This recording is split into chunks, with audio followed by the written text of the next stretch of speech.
आशात हसते ठाव ठिकाण माझा पुसते मीच मला मग शोधत बसते बोल मला तू हळुवार काही सांग भले तू माझा नाही कलियुगातली मीराबाई मौनातले हे शब्द बोलके तुझ्यानी माझ्या ओठे हलके असुनी ननी अश्रू पोरके क्षणात आता सरतील लाटा पक्षी घराच्या धरतील वाटा देईल हात तुझी अस्मिता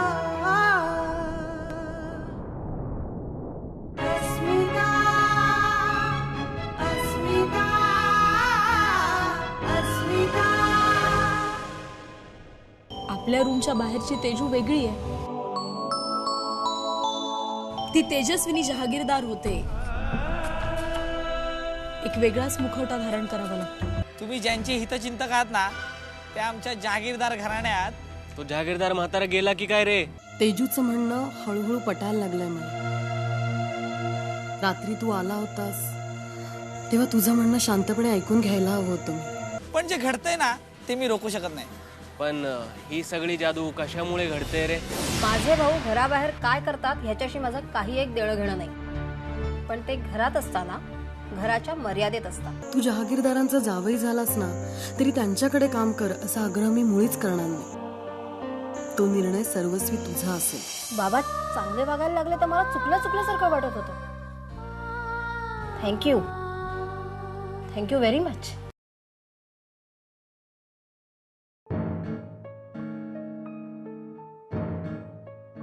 तुम्ही ही फाईल वाचलीत ना?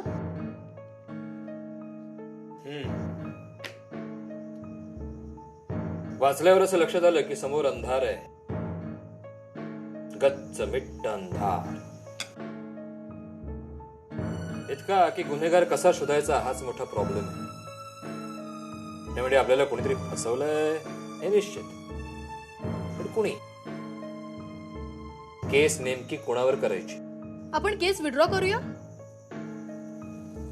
अहो आता तुम्हाला कोणी फसवलं हे तुम्हालाच माहित नाही, त्यात माझी काय चूक? माझ्यावर कशाला रागावताय? तुम्हाला कोणी सांगितलं आम्हाला माहिती नाहीये?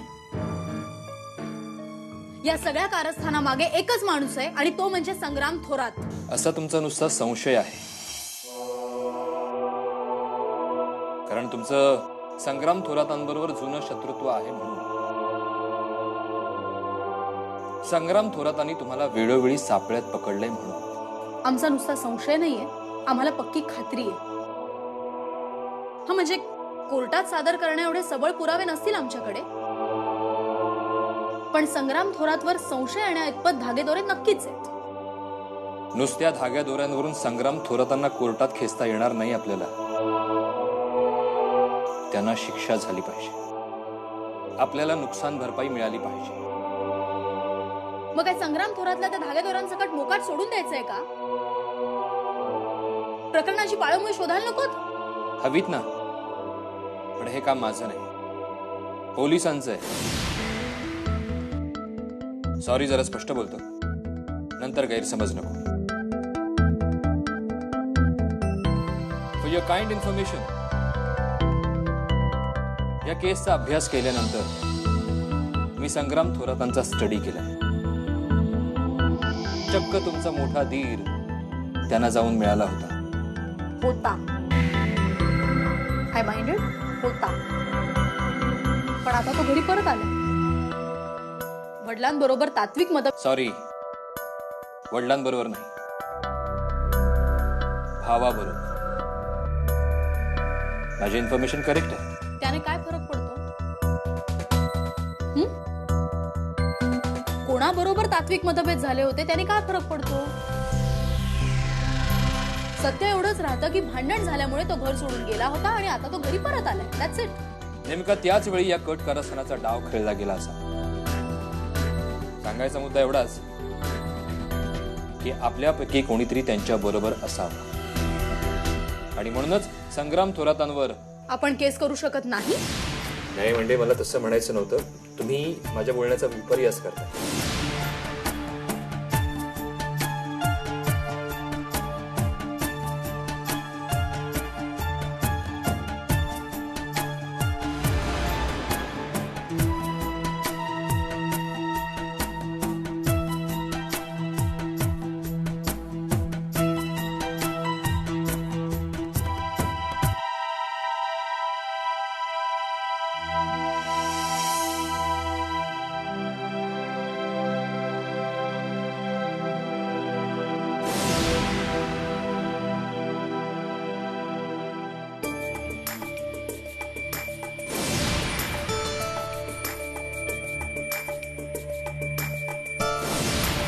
अस्मिता अस्मिता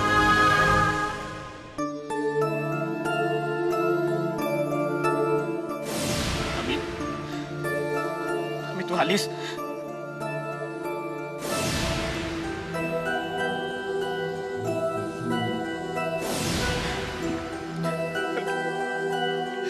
थँक्स.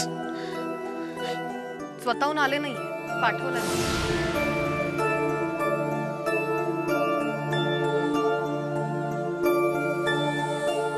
खरं तर तुझे असले तमाशे बघून ना पोलिसातच देणार होते मी तुला, पण बाबाच म्हणाले आत्ताच जेलमधून सुटून आलाय, परत जेलमध्ये पाठवू नकोस त्याला.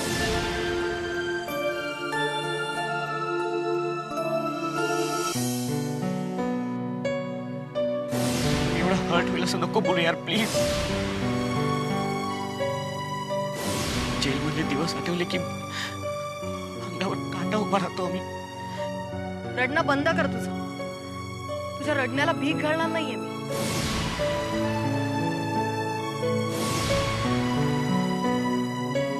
प्रेम तर दूरच, साधी सहानुभूती वाटत नाही मला तुझ्याबद्दल.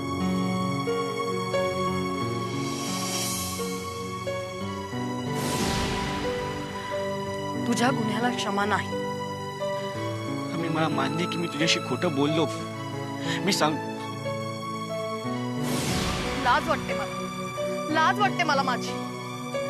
मी अशा नालायक माणसावर प्रेम केलं.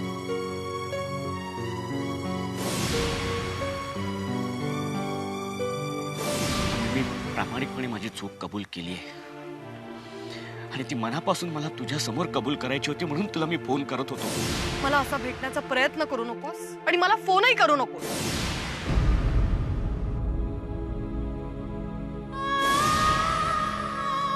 Get lost.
number you have dialed has been changed.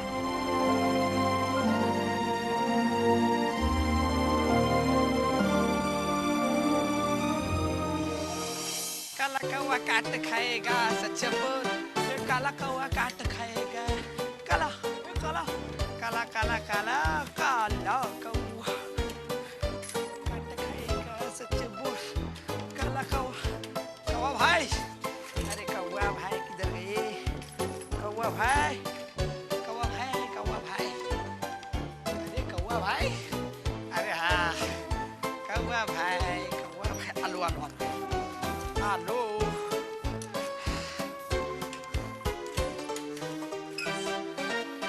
कौवा भाई कौवा भाई कौवा भाई काय कौवा भाई काय म्हणताय का बोलवलात त्या जहागीरदार म्हाताऱ्याच्या जावयाचं नाव काय म्हणालास रे? त्यांच्या जावयाचं नाव सुहास जाधव सुहास जाधव. अच्छा. पण भाई तुम्हाला त्यांची अचानक आठवण काय झाली? तो त्या म्हाताऱ्याचा जावय आहे कशावरून? भाई आता बघा ते घरी आले अरुंधती ताईने त्यांना ओळखलं आणखी काय पुरावा हवा? पण त्या दोघांच्या लग्नाला तू किंवा त्या जहागीरदार म्हाताऱ्याच्या घरातले कोणतीही व्यक्ती उपस्थित होती का? आता मी किंवा आमच्या जहागीरदार साहेबांच्या घरातलं पण उपस्थित असतं त्यांचं लग्न झालं असतं का आणि आमच्या साहेबांनी ते होऊ दिलं असतं का तुम्हाला कळत नाही. त्यांच्या लग्नाला मी किंवा जहागीरदार साहेब किंवा जहागीरदार घराण्यातलं कोणी मंडळी उपस्थित असतं त्यांचं लग्न झालं असतं का? कसं कळत नाही तुम्हाला? आणि म्हणूनच त्यांनी पळून जाऊन लग्न केलं नाही. तरी तो म्हातारा दुसऱ्याच्या मनाचा कधी विचार करतो का? आहेच तसा तो एकट स्वभावाचा. पण आमच्या अरुंधती ताई आणि सुहास रावांच्या लग्नाबद्दल तुम्हाला काही डाऊट आहे का? हो, वाटतोच मला डाऊट त्या दोघांच्या लग्नाचा. कशावरून त्या दोघांचं लग्न झालं असेल? आई आपल्याला काय करायचं त्यांचं लग्न झालं की नाही ते? आता अरुंधती मॅडम असं म्हणतात की त्यांचं आणि सुहासरावांचं लग्न झालंय तर आपण म्हणायचं झालंय आणि त्या नाही म्हणायला झाले तर आपण काय म्हणायचं? शेवट त्यांची लाईफ आणि त्यांचं डिसिजन आपल्याला काय करायचंय? अरे लाईफ जरी त्यांचं असलं ना तरी डिसिजन मात्र आपल्या संग्राम शेठच्याच असते. आई जाऊ द्या ना आपल्याला त्याचा काय फायदा आहे? आपल्या संग्राम शेठच्या लाडक्या शत्रूची ती पोरगी आणि तो सुहास तिचा नवरा, खरा की खोटा? बरं भाई मला सांगा मला तुम्ही इथे कशाला बोलवलं? हेच की त्या सुहासची माहिती काढावी म्हटलं. आपले संग्राम शेठ त्याची आठवण काढतात. बरं भाई निघू मी? बरं तू निघतोस तर ठीक आहे, पण इथून पुढे तुला काय काम करायचं हे तुझ्या लक्षात आलं असेल. आई काय काळजी करू नका. आता पुढच्या वेळेला मी येईन ना तेव्हा सुहास जाधवांची सगळी माहिती तुम्हाला आणून देतो काय बघा. आम्हाला नाही खबऱ्या. चल निघ आता. ठीक आहे थँक्यू.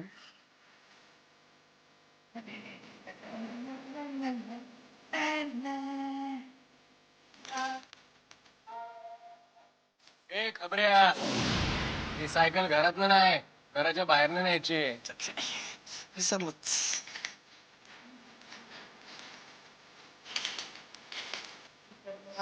चला भाई येतो.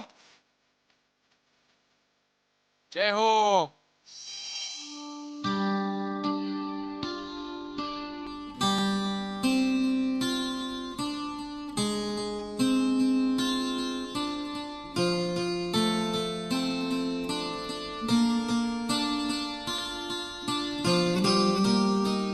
मॅडम तुम्ही घरी आहात आता. ऑफिसचं काम घरी आणायचं नाही अशी तंबी तूच दिली होतीस ना आधीला. एवढंच काय तर कामाचा विषयही काढायचा नसतो. तेव्हाची गोष्ट वेगळी होती वहिनी. आता आपलं घर आणि ऑफिस दोन्ही जायची वेळ आली. या सगळ्याला एक प्रकारे आम्हीच कारणीभूत आहोत ना. आम्ही हे घर सोडलं नसतं आणि हे पुढलं काही रामायण घडलं नसतं. तसं बघायला गेलं तर अभिजित भाऊजींचं ऐकलं नाही म्हणून हे सगळं रामायण घडलं असं म्हणायला हरकत नाही. अभिजित भाऊजीने आधीच वॉर्न केलं होतं आदित्यला. आदित्यने तेव्हाच ऐकलं असतं तर त्याला परागंदा व्हायची वेळ आली नसती आणि आज माझ्यावर ही वेळ आली नसती. आणि तू सगळे लाड पुरवून घेतले असतेस. पण आता आम्ही आलोय ना ते पुन्हा कधीही घर न सोडण्यासाठी. आता ह्याच्या पुढे अभि ऑफिस अटेंड करेल आणि मी तुझे सगळे डोहाळे पुरवणार. वहिनी मला असं ऑफिस मध्येच नाही सोडता येणार. तुम्ही इथे नसताना इतक्या गोष्टी घडल्या ज्या अभिजित भाऊजींनाही माहिती नाहीयेत. अगं मग घेईल की तो समजून काय करायचंय ते. उशिरापर्यंत बसेल आणि सगळं व्यवस्थित निस्तरेल. आधी ना तू ही जबाबदारी सोड. तू फारच मनावर घेतलेलं दिसतेस. दूध पिऊन घे. बाईसाहेब ते माझ्यासाठी नाही आपल्यासाठी आहे. माझ्यासाठी नाही. मला नाही आवडत दूध. मी नाही पित कधीच. अगं कोणी एवढ्या आग्रहाने प्रेमाने कधी तुला दिलंच नसेल ना मग कशी घेणार तू. आता ह्या सगळ्या गोष्टीचा अनुभव नाहीये मला पण निदान मातृत्वाची सेवा करण्याचा तरी चान्स दे. वहिनी प्लीज असा विचारही मनात आणू नका. हा विचार माझ्याही मनात कधीही आलेला नाही आणि माझ्या मनात असा कोणी विचार भरवायचा प्रयत्न केला ना तरी मी त्याच्याकडे लक्ष देणार नाही. तसं नाही ग पण आपलं उगाच मनात येतं.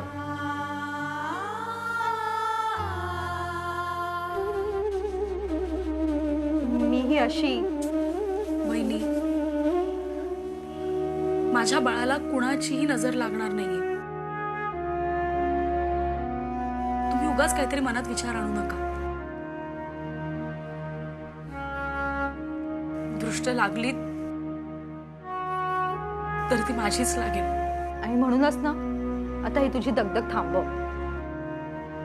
शारीरिक दगदगीचं काय असतं आपण विश्रांती घेतली ना की ती कमी होते ग. पण मानसिक दगदगीचं असं नसतं. ती बराच काळ आपल्या मनात रेंगाळत राहते आणि मग त्याचे परिणाम आपल्यालाच भोगावे लागतात. किती छान समजावलंस तू. अशाच समजुतीच्या गोष्टी ऐकायच्या असतील ना तर तुला घरी राहायला लागणार आहे आणि माझं सगळं ऐकायला लागणार आहे. मी मोठी आहे ना मग मी उद्यापासून तुझं सगळं टाइम टेबल ठरवणार आहे. तू काय खायचंस कधी खायचंस.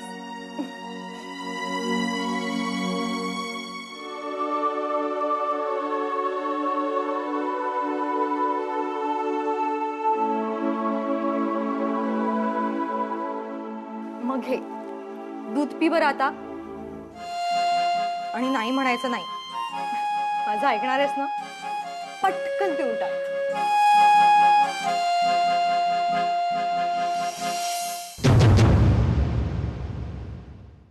काय ग काय बघतेस एवढं टक लावून.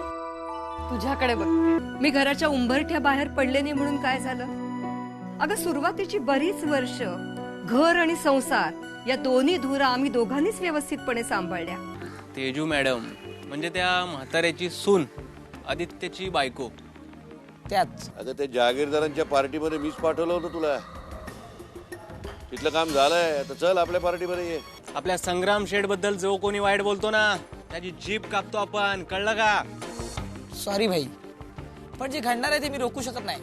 बाबांची आणि माझी मतं वेगळी असणार नाहीत. तुमच्या मनात जे काय असेल ते मला सांगा.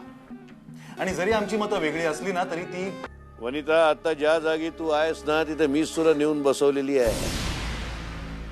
त्यामुळे तुझा शेवटही मलाच करावा लागणार आहे. जळता जळता एक ज्योती अंधाराला सांगत होती होती सच्ची माझी प्रीती. क्षणात आता सरतील लाटा पक्षी घराच्या धरतील वाटा. देईल हात तुझी अस्मिता